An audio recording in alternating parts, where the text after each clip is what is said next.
Did a software update break the Vviewer Library DLL?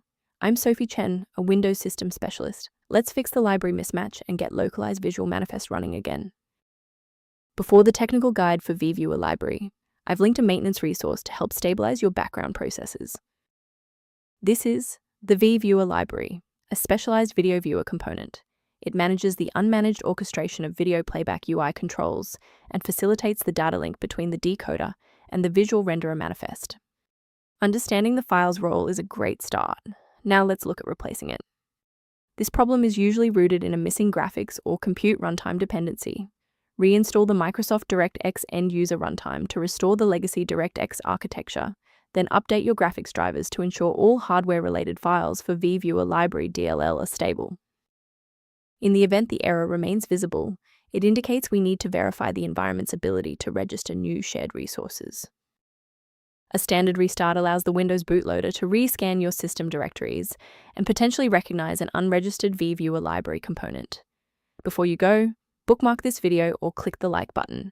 This ensures the video stays in your library so you can finish the final steps as soon as you're back at your desktop.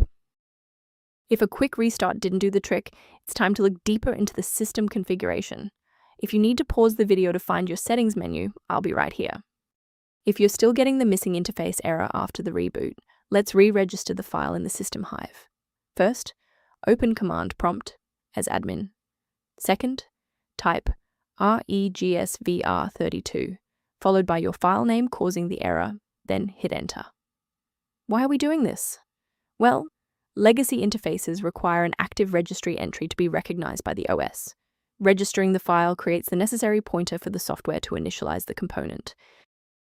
I'd like to provide a brief technical warning about the risks of using unofficial file repositories.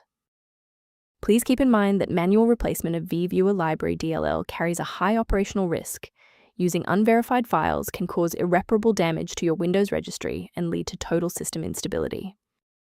For a comprehensive approach to system health, I recommend incorporating a verified maintenance protocol into your routine.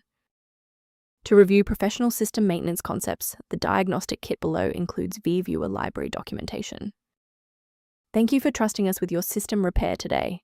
For more configuration tips and Vviewer library error resolutions, don't forget to like and subscribe.